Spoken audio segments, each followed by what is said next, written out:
Welcome to the How of Business with your host, Henry Lopez, the podcast that helps you start, run, and grow your small business. And now, here is your host. Welcome to this episode of the How of Business. My guest today is Brad Flowers. Brad, welcome to the show. Hey, thanks for having me. I'm really excited to talk. So Brad Flowers is the co-founder of Bullhorn, and Bullhorn is an agency that builds, as they describe it, confident brands with language and design.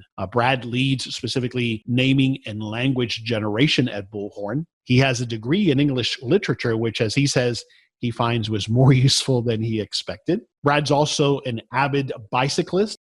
Brad lives in Lexington, Kentucky with his wife and his two kids. So once again, Brad Flowers, welcome to the show. Thank you. All right. So literature, and what did you think you were going to do with that degree at the time? Right. Well, I always assumed I would teach because I love to read, and I just didn't know that there were any other jobs that was useful for. So the kind of the journey started off, I graduated, and as I was applying, I wanted to take a little bit of time off. My wife was going back to school. And so as I was applying to graduate schools, I had this kind of terrible realization that I didn't really like to teach. And for someone who just assumed they would teach, that's kind of tough. Yeah. And so that was a time when I got a job at a local bike shop, and we moved here to Lexington. And while I was there, I had some interesting insights. One was that surprisingly enough, I was really interested in business, and that had never really crossed my mind that I would ever be an entrepreneur or be interested in business at all. And I ended up managing the shop for 4 years, and I was interested in the business side in general, and specifically, I became interested in marketing and how do you attract customers and how do you get attention, what sorts of things work.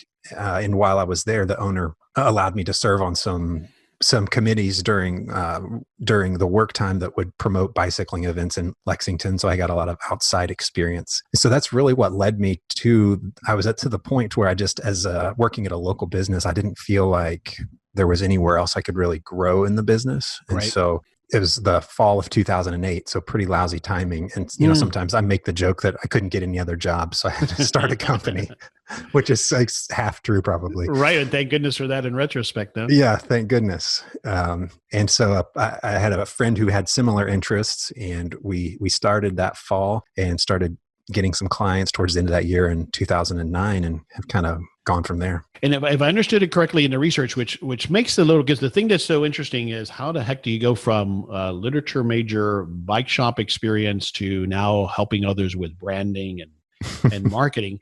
But you started helping people put together events, correct? Or promoting events. That was the initial idea. Is that right? Yeah, that's right. Yeah, it's the line, as you're noticing, isn't exactly a straight line. Right. It's not one of those that you plan in high school or college, but it's worked. We started off thinking that we would mainly want to promote events because he was promoting large scale music events and I was doing bicycling events. So that's where most of our experience was. And we liked the marketing side the best, but it just turned out the geography, the timing, no one wanted to pay us to market events. And so I think our arc, looking back from kind of 2008 to now, the arc has been kind of trying to find the intersection of these couple of circles, which is 1, what are we good at? 2, what can we make money doing? And 3, what benefits the community? And so it's like if it doesn't work in all 3 of those things, then we do it and then move on, try to find something else. So when you made that first pivot from trying to promote events, what did you go to immediately after that? What services were you offering then? Well, I think like a lot of people early on, companies like ours, you grow because you say yes to almost everything. Early on, like every business book ever always tells you to focus. And that's really important. But focusing is a luxury of having money, and we didn't have any money. So we kind of had to do whatever we could do. So really there wasn't really a hard pivot for us. It was more of kind of a whittling away over time. And so opportunities came to you, and that's kind of what helped you shift and find your path to where you are now. That's right. Yep. Yeah. We started off friends and family, working for friends and family, and tried to do a good job. Went from there, the referrals that's kind of how it grew organically. Usually when I interview people who are in marketing, some kind of an agency, they offer some type of marketing services. They've got some kind of background. They worked for somebody for a while. They worked up the ladder. for you, it's not there. What gave you the confidence to say, you know what, I can do this and I can do this at the level that others will pay me for this? Well, again, in retrospect, I think the confidence is unreasonable, probably, because we started off with no clients and no experience really to speak of. But I think the kind of personal characteristics that we tried to live in at that time was, it's kind of sounds stupid, but it's really basic, like be nice, which sets you apart from a lot of people in the agency world. Try really hard, and then fess up when you make mistakes. Sure, but why did you think you knew enough about marketing that you could offer that as a service? Why were you confident in your skills in that area at that point? I think I was mostly confident that I could learn to do it, whatever people needed. Like I said, looking back, I didn't. The good thing is I didn't know what I didn't know, so I wasn't kind of like paralyzed by that. If I would if I had the perspective I have now, I never would have done it. Right. It's like like somebody totally had asked you that foolish. question, then you would say, I guess I shouldn't be doing this. I should go get a job for somebody else. Do You're something right. different. I should abandon this. Well, now in retrospect, what is your magic power, your superpower that allows you to be good at this? I do actually think that the literature part has a lot to do with it, because it builds empathy and the ability to communicate with honesty, which I think people find refreshing. And as you're reading fiction specifically, you have to put yourself in the position of the reader. So the act itself builds empathy, because you have to literally imagine something from a different perspective. Mm-hmm. And so I think that's a part of it. And then I think the other part is just, I really genuinely love to learn new things, and I kind of thrive on change. So it just became like an interesting challenge to learn. I actually, the marketing and the creative part came quite fluently. What was hard for me was actually running a business that I had no business doing. Sure. I never even balanced a checkbook at that point. So it was like, that was a rude awakening. And so that's the part that I've found the most challenging and difficult, and also in some ways the most interesting, and the part that I really find rewarding and fun now. So did you get help? Did you partner for that? How did you get past that or start to develop those business skills? Yeah, we did. We had some help early on, especially like accounting and some of the things that we were grossly underprepared for. There are some small business resources here in Lexington. They were free. There were some retired accountants who came in and talked to us and gave us a lot of advice. So it's definitely seeking out advice was something I think that's important. And another characteristic I think is just knowing when to okay, I definitely can't do this. And so seeking out help on, okay, I need help with HR, or I need help with accounting, or I don't know how to do payroll. I need to find someone who can do it. Let's start to dive into it. The book again is called The Naming Book. And so the question I always have is, why did you write it and who is it for? Well, I wrote the book partly, it started off not as exactly as a book. It started off as a resource for us internally, because we started getting more projects. My idea started to get a little stale and I just needed help. And so I was hiring freelancers and hiring additional writers to be on staff at Bullhorn. And I needed some tool to give to them to just help. How do you actually come up with a name? Mm-hmm. And I didn't have anything. We had lucked our way into it, because I think we had good intuition on what made a name, but I didn't really, again, because I didn't really have any practical training, I needed to get some of that expertise. So I started reading the popular literature. And then I also looked a little bit into academic literature on naming.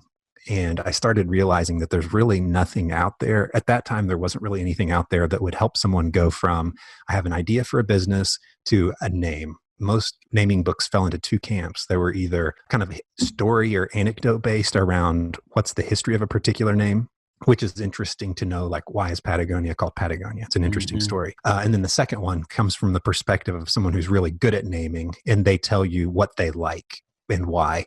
And that's also interesting, and it kind of helps you understand naming a little, but it doesn't actually help you generate a name. And so I really wanted to write something that would help someone go from a blank page to a kind of a finished good idea that worked. And so I realized that if I couldn't figure out how to create something for my team kind of easily, then there was probably a gap in the market. And more to the point, like, I started thinking about, if I can't do it, how could an entrepreneur who has no interest in linguistics or, any of that sort of stuff, how could they do it other than just kind of lucking into something.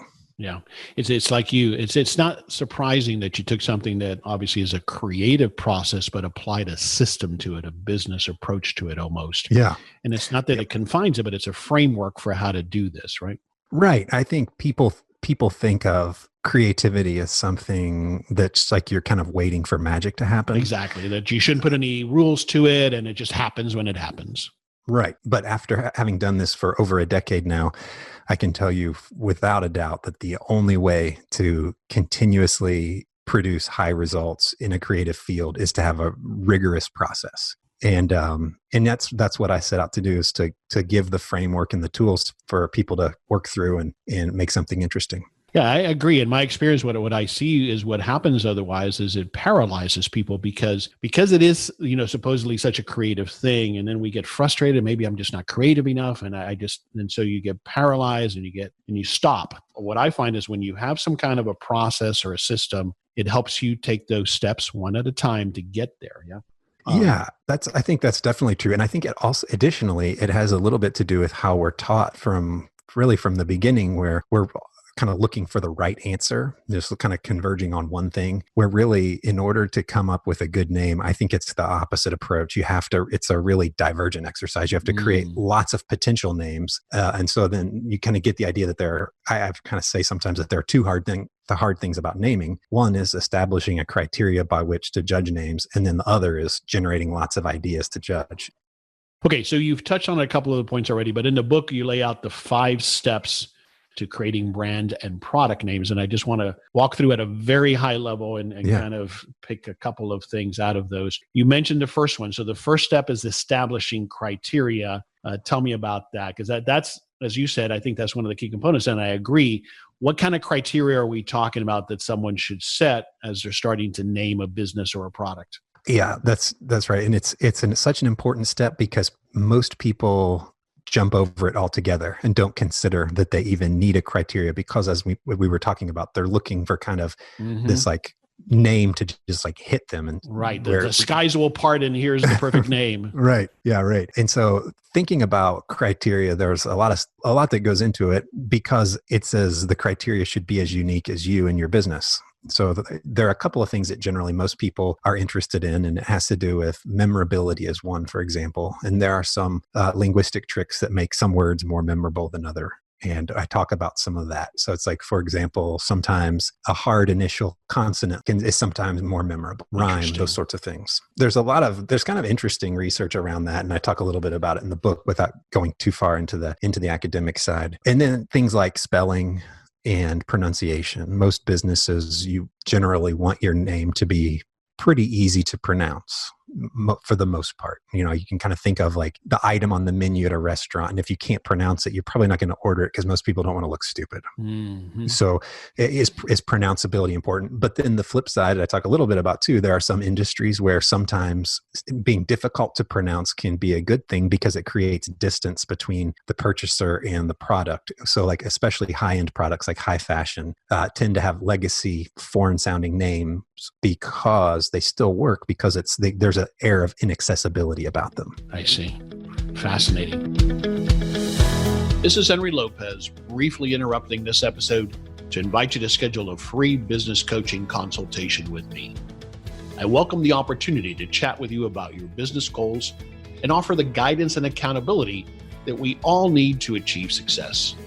As an experienced small business owner myself, I understand the challenges you are experiencing, and often it's about helping you ask the right questions to help you make progress towards achieving your goals. Whether it's getting started with your first business or growing your existing small business, I can help you get there. To find out more about my business coaching services and to schedule your free coaching session, just visit thehowofbusiness.com. What are some other, you mentioned jumping over the step altogether, but what are some other common mistakes you see people make in this step of the criteria for the name? I think some people jump over. If they do it, I think they're thinking a little bit too much about their customer at this step, and they're not thinking enough about, what they want it to be. Because I think a name is important in that getting back to the confidence thing we were talking about earlier, you want it to be something that you can say confidently, that gives you confidence to walk into a room and bring your product or service to bear. Yeah. And so I think thinking about yourself, and so there's a section about tones, for example, in developing the tones you want, which I think often they're not the tones you want people to perceive, but they're literally like, this is your thing. Of all the things in the world that you're doing this particular thing. Why are you doing it? And how do you want others, what kind of tone do you want to convey to other people? Mm-hmm. I think that's so important also because sometimes we can get so overwhelmed by other people's opinions and what they think it should sound like. And at the end of the day, like you said, your point is I need to feel confident in saying this name and sharing this name. It needs to be something I believe in, and that's important, not allowing somebody to have dictated what it should be because it fits a certain mold. Yeah, that's exactly right. And I think I give the example in the book that it should give you confidence, but you don't necessarily have to. It's not exactly what you like that matters. There's some pragmatic side to it, and so I give the example of I was looking for some frozen something to send with my kids' lunch, and I was walking down the supermarket in town, and you walk down the supermarket, there are probably 200 freezer doors. I mean, it's like crazy how much choice there is. Right. And so it's like, how could anything possibly stand off? And so I'm looking through like frozen things and I see like these organic burritos. So I'm like, okay, my kids would probably eat that. And I'm looking at and there are still like 10 choices of those. And there's this one that stood out because the name was so strange. And the name is Evol, Evol. And the way it's rendered typographically, the E is backwards. So it makes you kind of want to read the word backwards. So when you read it backwards, it looks like love. Like love. And so it's like, but then when I thought about it more, I'm like, okay, love burritos. And I'm like, no, but if you read it forwards, it sort of sounds like evil. So is it evil or is it love? And then I thought, no, maybe it's evol. It's probably evolve because they're thinking like evolving or something. Anyway, long story short, it's like, that's the sort of name that I don't really like.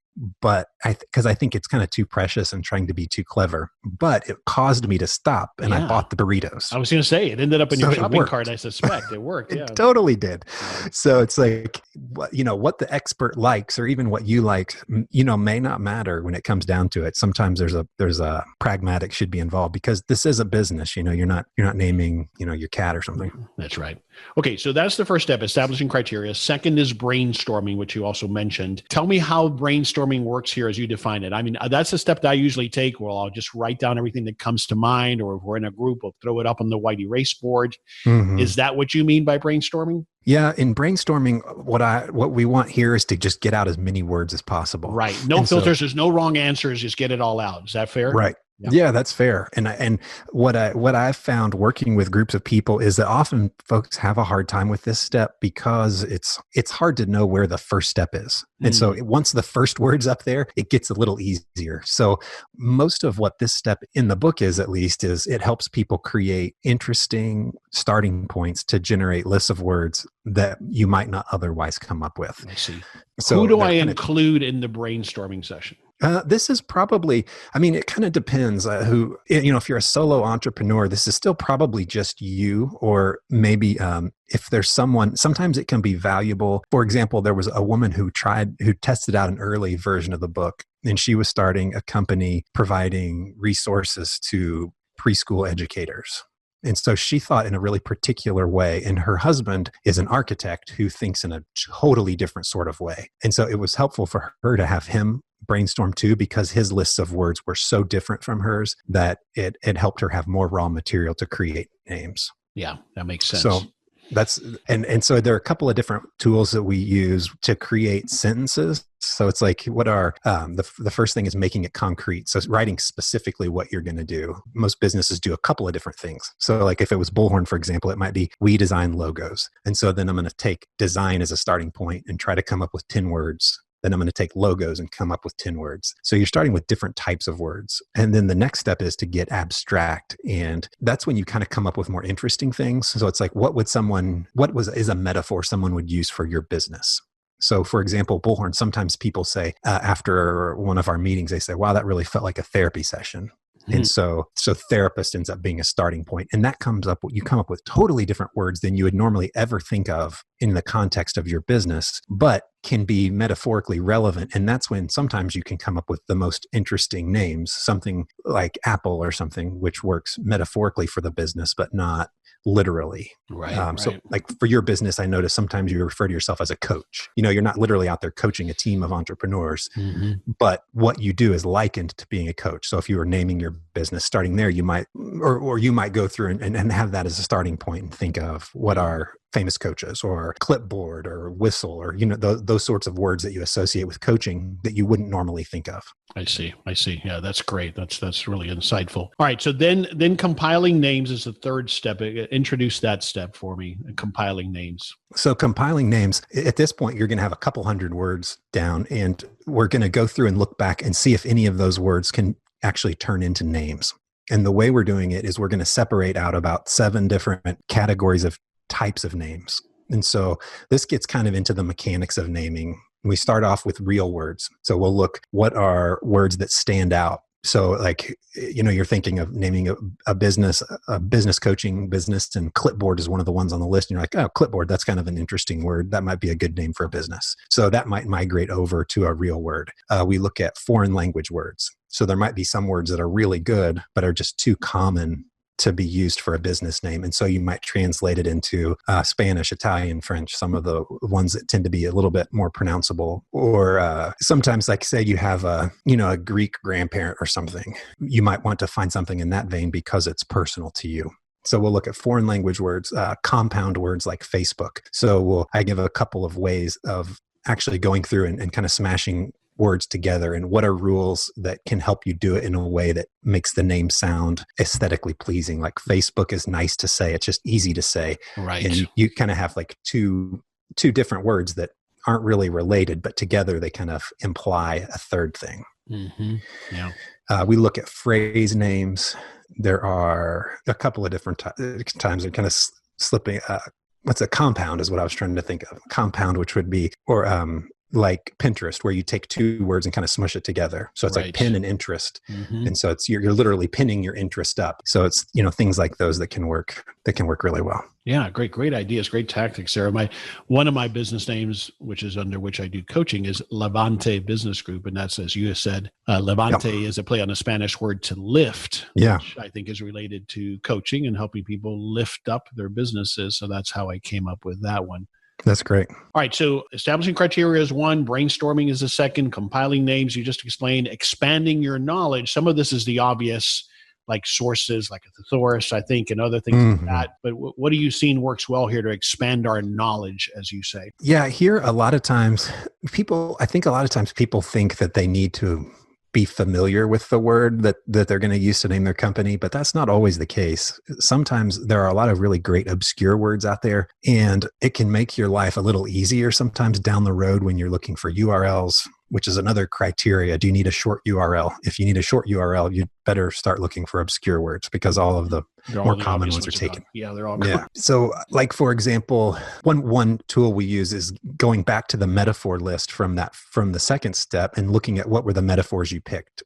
Basically any sort of industry, or basically anything, there are lists of kind of words that are insider terms to that industry. And so we might start with coaching and look at what are coaching terms. And are there interesting words in there that pop off the page? Or, like a lot of businesses, if it's a professional service business, you're kind of helping other people navigate something. So like navigation is a common metaphor used, or kind of growth. So you see lots of financial planners with names that are associated with trees, because it's like a really nice, easy metaphor of growth, of shade, of comfort, relaxation, those sorts of things. And so using those to say, so it's like, if I'm a financial planner, I love that metaphor, but I can't call it oak tree because there are 35 other oak tree financial planners just in my city.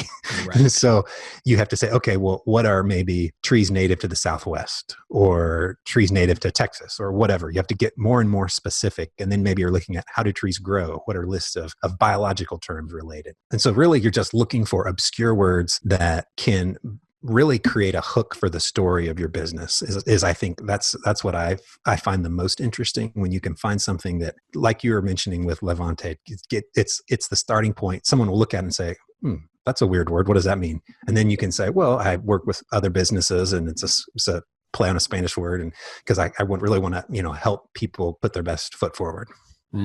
Yeah, hook for the story of your business. I love that. And we'll come back to that. All right, good stuff there.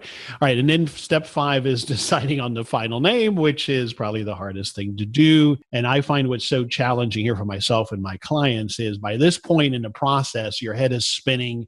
Everybody has an opinion. And it seems like you just get paralyzed. So What are some thoughts and some tips there to help make that final decision? Sure. So hopefully by the time you get to the final step, you have quite a few names. For a project here, we like to have in the 150 or so names going into the final step. And not all of them are good because we haven't really been editing too closely. And so we go into the final step. The first thing you're going to do is look back at the criteria. So there are always going to be similar ideas, and some are going to fit the criteria better than others. So again, if it's like URL scarcity and there are 2 similar ideas, say one is megaphone and one is Bullhorn. Well, maybe, okay, Bullhorn's a little more specific and I'm more likely to find a better URL there. Or if it's pronounceability, something's a little easier to say than something else, or spelling, that's another one. And so usually applying your criteria, you can get down to 20 or 30, usually fairly easily. And then from there, I like to get a little bit of outside perspective because at this point in the process, I'm usually pretty close to the names and I'm kind of having a hard time telling which is good. And sometimes at this point, you feel like none of them are good because you just you're so close. It's like, these are all terrible. And so you really need a little bit of outside perspective. But when you seek an outside perspective, that's really when things can go terribly wrong. Yes. Because asking other people out of context can be very frustrating. They don't have the same vision for where you're going. To them, it's just a word on a piece of paper, and it will never be a word on a piece of paper again. Moving forward, the name will be a symbol for you, for your product, for your service. And so people associate those things with the name. And so the name makes sense. And so what I do, a trick I don't know if it's a trick, but it helps me make asking other people useful is I take each name and I put it over a different photograph. And so I'll usually pick 2 different photographs because people are really influenced by imagery and by typography. And so I'll pick 2 different typefaces and 2 different images. And then I'll go through each name and have the person just go 1 to 10, worst name, best name, and then an immediate reaction. And the immediate reaction I find usually is the most valuable part because people just have different cultural experiences. They have different vocabularies. Some people, you just have different size vocabularies, which is just a reality. And so some people might have a really strongly negative reaction to a specific word that you should listen and take seriously. And so I find that pretty valuable. And usually from there, we can get to, we can whittle it down to fewer than 10 and then we're going to start looking at what's the competition in the marketplace. And so competition, or what I call in the book unusualness, is generally something also that most people want it to be fairly unique. And so a couple of things that you're going to want to do is look at the Secretary of State website, and you can generally do business searches there to see, are there a lot of other businesses in your state where you're going to register that have the same name? And if so, you probably want to reconsider that particular name.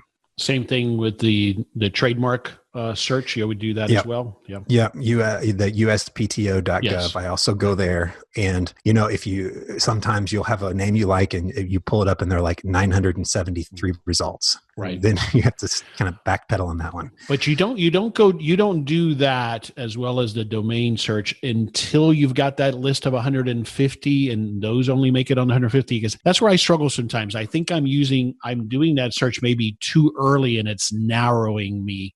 Yes. Or limiting me. Yeah. I want to do it at the very end. The very end. Okay. Because you'll end up, it's kind of like editing as you write. Like if you hear writers, they talk about you have to kill the editor, because if you're editing as you write, you kind of kill the flow of your thinking. Yeah. So it's a similar idea. Like if you're trying to do too much research as you go, you just have to kind of put that aside, bracket it in your mind, and think, I'm going to get to it. I'm not going to forget this step. But for now, I'm just going to try to generate a lot of ideas. Right. That makes sense. I was going to say part of the book kind of like rests on that idea. And it's an idea about creativity that I think is what transcends naming for sure. And I give an example about, there's this book that the founders of the design agency IDEO wrote about creativity. And in the book, they talk about this pottery class, and the class was split in half. One half of the class was graded on the final piece. So it was like the quality of one piece of pottery. The other half of the class was graded on quantity. So it was like literally how much did all of the stuff you make weigh at the end of the period, and that determined your grade. And the interesting thing is at the end, the people who created the most pottery also created the best pottery. And so it kind of, I think it really relies on that idea that really to have good ideas, you have to have a lot of ideas. Yeah, no, I love that. I love that example because the person who was trying to produce that one perfect thing was editing themselves as they were creating, right? That's right. Okay, love that. All right, we could keep talking about this for hours. I want to go back to the point about the picture to create context. I'm not sure if I quite got that. What was the picture of when you said when we were getting outside input from others? Oh, yeah. To include an image, but I didn't follow what the image is of. Sure. Sorry. So I don't like to put it on just a blank piece of paper because it feels too sterile. And again, like you want it to feel like it really could potentially be a name. Okay. And so if someone sees a name, the image is irrelevant. It's just an image, or does the image create context for the business, for the story of the business? In the best case scenario, it creates context for the business. Okay. And so a quick example, a recent project we had, we're naming an urban infill development project. And so we wanted to show two contrasting images that would feel like part of it, but would feel like very different parts of what they were doing. One was, it was an image of an old brick building that had been refurbished and, looked really nice. The other one was a group of people coming together. It looked like it could be a cocktail party or a birthday party or something. And so there's the infrastructure part, and then there's the human part. And so those are two different aspects of what they're trying to do. And so those were the two we used for that particular one because they feel like different aspects of what the business will ultimately be. Mm-hmm. And so you put one name over one image and had multiple images with all the different names, or is it all of the names on the image? I like to do them one at a time. So I'll do say name number one over image number one. Over image number one, okay. And then name number one over image number two. Okay.